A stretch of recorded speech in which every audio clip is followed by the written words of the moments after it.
that's been a pretty exciting ride, I think, for the last 10 so years.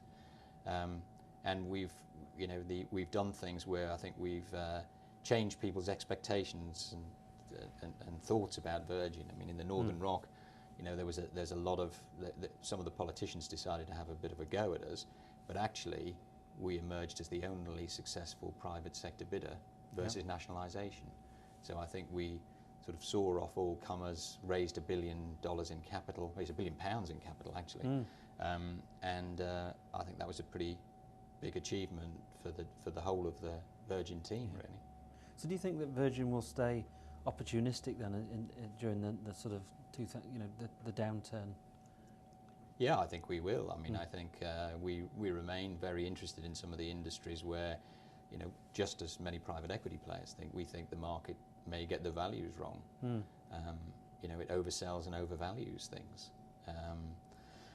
So I think we'll remain very interested in the key sectors that we're focused on. Consumer-facing businesses and transportation and media and telecommunications, and some other things as well where we think the world is changing. I think we've spoken before about health and wellness and some of those new emerging consumer industries, really, of the future, where we think there's real opportunity for. Yeah. Okay. And then any advice for people who are aspiring to be CEOs? I mean, any advice you'd have liked to have had before you became a CEO yourself? Yeah. Well, I think you've got to have a strong sense of self-belief, I think, because it can be quite a lonely job. I think you get to make a lot of decisions, and I think actually since Higgs, your chairman is the guy who fires you. He used to be your mentor and your guide. Now he's the guy who fires you. So, certainly in public companies. So I think the sort of CEO discipline these days is for the people who believe in themselves and can cope with that kind of independence. Yeah. So I think I think you've got to like hard work, because business is 24/7 these days, especially for businesses like ours, which have businesses right across the world. So we've got businesses in Australia and an airline, an investment in an airline in San Francisco. So that's pretty much around the clock, really. Yeah. So you've got to like it. I think you've got to be prepared to work hard, and you've got to have, a strong sense of self, I think, and an ability to cope with that, if you're going to make it work. Okay. I guess in terms of what I'd like to have known before is, I wish I'd known that compensation was such a big issue, because I spend a lot of my time managing other people's. So that's become quite enlightening for me, I think, in terms of the importance. And that's about managing people and their expectations and the rewards around that. Yeah. So and the emotional impact of that. And the emotional impact of that, I think it's important. Often, I mean, I think the biggest thing I've learned is it's often about relativity, it's not about the absolute. So that requires quite an amount of your time if you're going to be CEO, because you have to achieve things through people.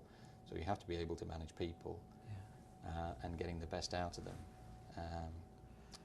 And you mentioned about a chairman. Clearly, you and Richard have had a sort of a long journey together. Yeah. And Richard seems to have sort of evolved from an entrepreneur to somebody who's much more of a missionary in some ways. Yeah. How do you work with an entrepreneurial missionary chairman? Well, I think Richard's always been a fantastic listener. I mean, he's been perhaps the opposite of what many people would expect from entrepreneurs, really. He's always run a collegiate model, so he's always had people around him who he has faith and trust in, and he listens, he's always listened to people's opinions and canvassed widely for opinions, and then made decisions based on that. He has terrific memory, and he's a very personable guy that we all like and have worked together for a very long time. So I think there's a combination of friendship and understanding there, which has helped enormously. And Richard is a very self-aware individual. He knows what he's really good at, and he's really good with people and especially the people who work within Virgin. He's a great leader of that team, and that's what we really ask him to do. Yeah. So understanding each other and having had that long relationship, I think it's been pretty successful all round. Absolutely.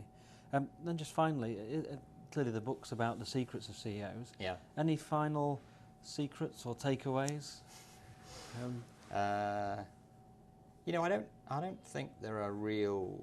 There's not a silver bullet. I don't think there's a silver bullet. No, No. I think that perhaps the secret is there is no silver bullet. I think, if anything, it's about being able to deal with the changes in the circumstances, analyse, make the right decisions, surround yourself with good people who are capable of building on that, and you know, it's what you're going to do next.